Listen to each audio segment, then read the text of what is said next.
Welcome back to Magnet Brains Hindi. आप सभी प्यारे प्यारे बच्चों का मैं लाली वर्मा स्वागत करती हूँ मैग्नेट ब्रेन्स हिंदी मीडियम। और अभी हम पढ़ रहे थे पार्ट 2, जो कि आपने लास्ट वीडियोस में देखा। पार्ट 2 में हमने पढ़ा राम लक्ष्मण परशुराम संवाद और काव्यांश की व्याख्या देखी। साथ ही साथ जस्ट बिफोर इससे जो पहले वाला वीडियो था उसमें हमने प्रश्नोत्तरों की एनसीईआरटी बुक में जो प्रश्नोत्तर हैं उनकी चर्चा की। अब हम चलते हैं वस्तुनिष्ठ प्रश्नों की तरफ और अब देखते हैं कि आपने इस चैप्टर को कितना सुना, कितना समझा और कितना याद है। Yes, so be ready. पहला प्रश्न, लक्ष्मण ने परशुराम के किस स्वभाव पर व्यंग किया है? बताइए। चाटुकारिता, आलसीपन, मधुर या बड़बोलापन? कौन से स्वभाव पर व्यंग किया था? चाटुकारिता मीन्स चापलूसी, आलसीपन, मधुर या बड़बोलापन? जल्दी बोलिए। बहुत सही, वेरी गुड। बड़बोलापन पर उन्होंने व्यंग किया था क्योंकि वो अधिक बोल रहे थे और लक्ष्मण जी उनको यही कहते गए थे। नेक्स्ट है, परशुराम शिव को क्या मानते हैं? हमने 2 ऋण की बात की थी, माता पिता और दूसरा कौन सा ऋण? याद करिए। परशुराम जी शिव को क्या मानते थे? पिता, ईश्वर, गुरु या सेवक? याद है? यस, गुरु। बहुत सही जवाब। अगला प्रश्न है, किसके कहने पर परशुराम ने अपनी माता का वध कर दिया था? गुरु के, पिता के, प्रेयसी के या इनमें से कोई नहीं? बताइए क्या हुआ था? पिता के। ठीक है, चलिए आगे चलते हैं। जो सेवा का काम करे वो कौन कहलाता है? सेवा का जो काम करता है उसे क्या कहते हैं? नौकर, सेवक, चौकीदार या कोई नहीं? यस, राइट आंसर सेवक। अगला प्रश्न है, लक्ष्मण का यह कथन एक फूंक से पहाड़ उड़ाना परशुराम के किस गुण को दर्शाता है? चहत उड़ावन फूंक पहाड़ू कहा था ना, तो कौन से गुण को दर्शाता है? योद्धा, कायर, साहसी या उनकी मूर्खता? क्या बताना चाहते हैं? बोलिए, सोचिए, बताइए। योद्धा, क्योंकि एक योद्धा ही ऐसा काम कर सकता है और परंतु जो उन्होंने कहा था वो व्यंग्यात्मक तरीके से कहा था। ठीक है, चलिए। शूरवीर अपनी शूरवीरता कहां दिखाते हैं? घर में, युद्ध में, बातों में या कहीं भी नहीं? कहां दिखाते हैं शूरवीरता? अपनी शूरवीरता कहां दिखाते हैं? योद्धा कहां दिखाते हैं? बहुत सही जवाब, युद्ध में दिखाते हैं। अगला प्रश्न है, सहस्त्रबाहु की भुजाओं को किसने काट डाला था? 1000 भुजाएं किसने काट डाला था? लक्ष्मण ने, परशुराम ने, विष्णु ने या शिव ने? तो बिल्कुल सही जवाब दिया आपने, परशुराम जी ने। अगला प्रश्न है, परशुराम ने किसके प्रेम के कारण लक्ष्मण का वध नहीं किया? बताइए, किसके कहने पर उन्होंने कहा कि ठीक है मैं इस बालक को छोड़ देता हूं? बोलिए। शिव के, राम के, पिता के या विश्वामित्र के? विश्वामित्र जी के। बहुत सही, वेरी गुड बेटा। अगला प्रश्न है, परशुराम का स्वभाव कैसा है? कैसा दिखाया गया है इसमें? उदार मतलब विनम्र, शील, शांत, क्रोधी या चंचल? कैसे स्वभाव की चर्चा की है इस पार्ट में? क्रोधी। बहुत सही जवाब। Clap for yourself, very good, बहुत बढ़िया। अगला है, तुलसीदास किस शाखा के प्रतिनिधि कवि थे? बल्लभ मार्गी, शिव मार्गी, कृष्ण मार्गी या राम मार्गी? तुलसीदास जी किसको अपना प्रभु मानते थे? किसकी भक्ति में हमेशा लगे रहते थे? हाँ, बहुत सही, राम मार्गी शाखा के कवि कहे जाते हैं। और ये याद रखिएगा, हमेशा इस तरह के शब्द आते हैं हमें भ्रमित करने के लिए, परंतु आप हमेशा ध्यान रखिएगा कि बल्लभ मार्गी, शिव मार्गी, कृष्ण मार्गी या राम मार्गी, तो राम मार्गी। ओके, अगला प्रश्न है, इनमें कौन सी रचना तुलसीदास जी की नहीं है? और मैंने बीच में उस पाठ का नाम भी लिया था जो तुलसीदास जी का नहीं था। अब देखते हैं अब क्या बताते हैं। रामचरितमानस, सुदामा चरित, कविता बली, विनय पत्रिका। बताइए, क्या रामचरितमानस तुलसीदास जी की रचना नहीं है, सुदामा चरित नहीं है, कविता बली नहीं है, या विनय पत्रिका नहीं है? सुदामा चरित, यस, नरोत्तम दास जी द्वारा लिखा गया है सुदामा चरित। अगला प्रश्न है, तुलसीदास के काव्य में किन किन रसों की प्रधानता रही है?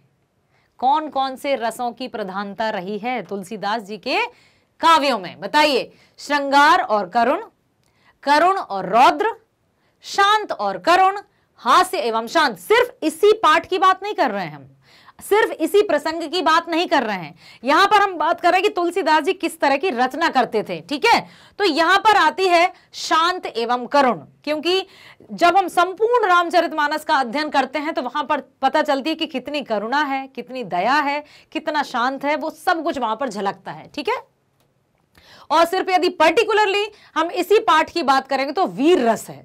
ठीक है,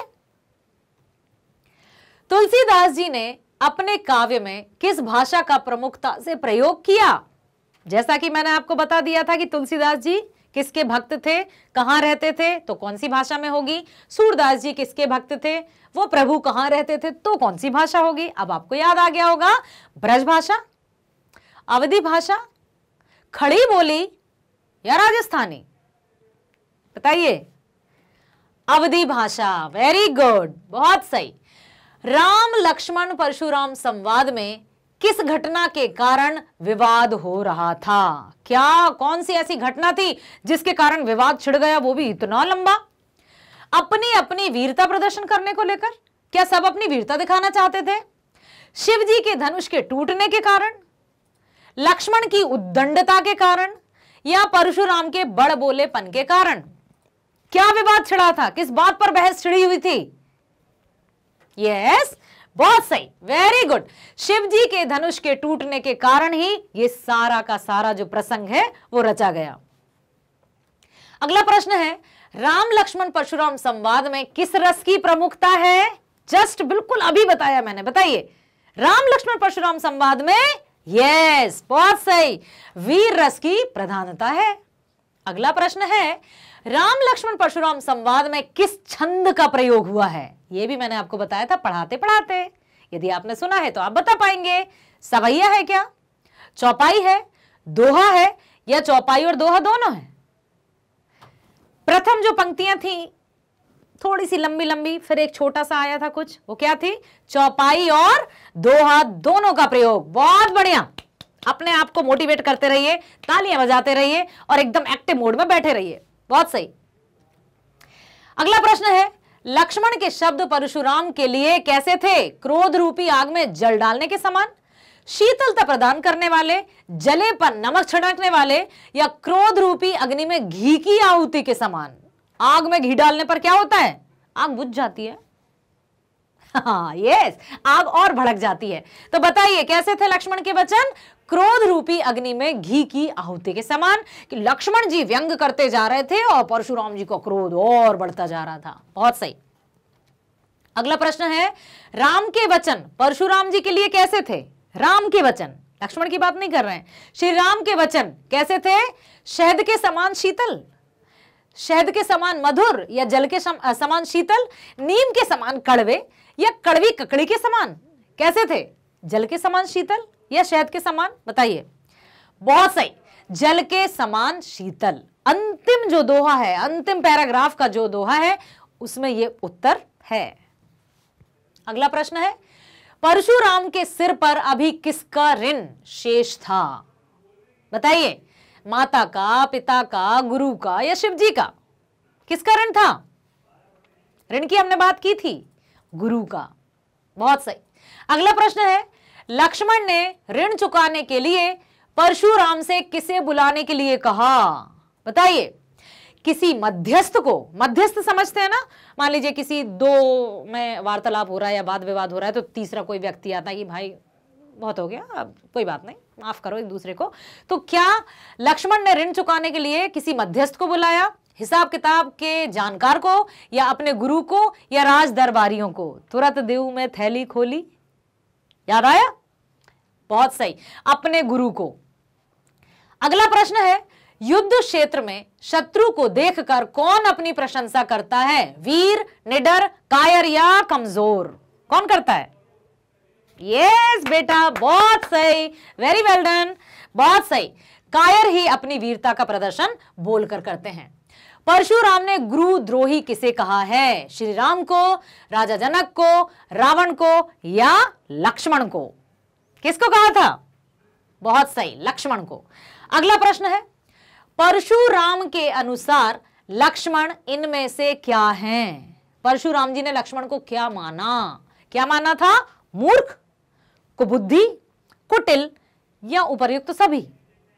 मूर्ख माना था, कुबुद्धि माना था, कुटिल कड़वी भाषा बोलने वाला माना था, बिल्कुल, उपर्युक्त सभी।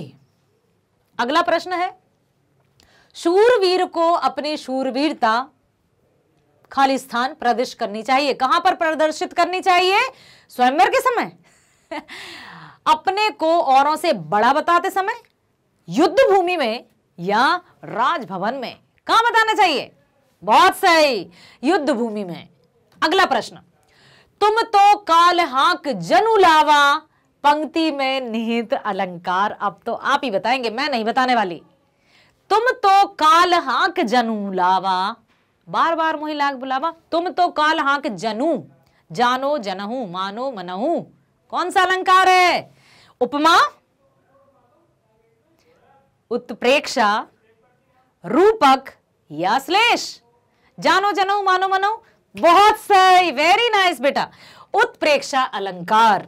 अगला प्रश्न है, परशुराम ने गाधी सुनु का प्रयोग किसके लिए किया है? मैंने 2-3 बार आपको बताया था पढ़ाते पढ़ाते कि गाधु सनु किसके लिए है?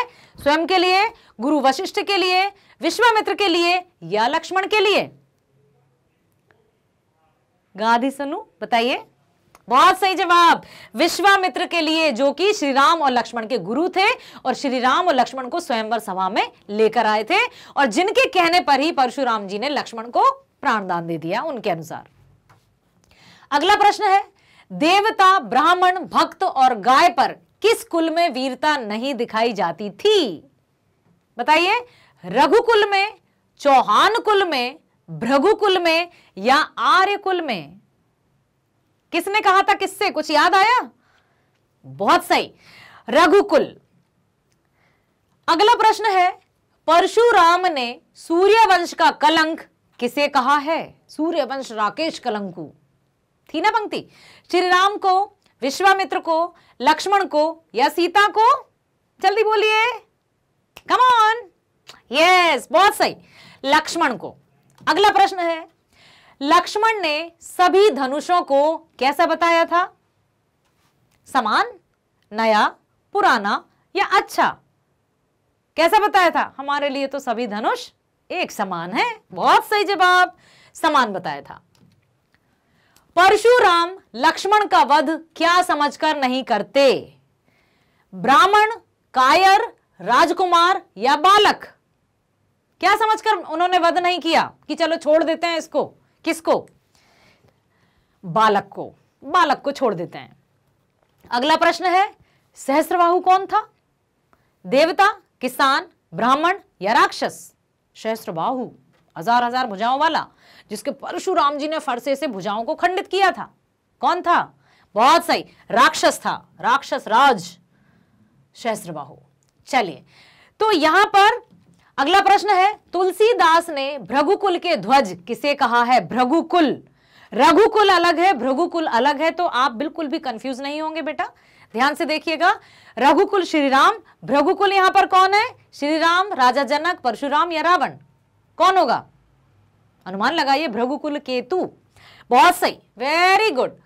यहां पर तुलसीदास जी ने भृगुकुल के ध्वज किसे कहा था? श्री राम को, क्योंकि उनके चर्चे चारों दिशाओं में फैले हुए थे। ठीक है, अब चलते हैं हम तुलसीदास जी के आराध्य देव कौन हैं। सूरदास जी के आराध्य देव इससे पहले हमने पढ़ा था श्री कृष्ण थे। तुलसीदास जी के आराध्य देव कौन है? श्री कृष्ण, निर्गुण ईश्वर, दशरथ सुत श्री राम या शिव? बहुत सही, वेरी गुड, दशरथ सुत श्री राम। अगला प्रश्न है, हे नाथ, शिव धनुष को तोड़ने वाला तुम्हारा ही कोई दास होगा, ये शब्द किसने किससे कहे? प्रथम पैराग्राफ, सुनहु राम जहि शिव धनु तोरा, सहस बाहु सम स्वरूप मोरा। कहा था ना ये परशुराम जी ने। तो कौन आए थे हाथ जोड़कर?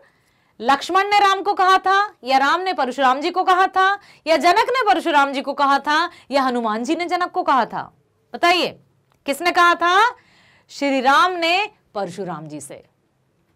अगला प्रश्न है, परशुराम को क्या देखकर गुस्सा आता है? श्री राम को, सीता को, स्वयंवर आयोजन को, या टूटे हुए शिव धनुष को? क्या देखकर उनको क्रोध आया?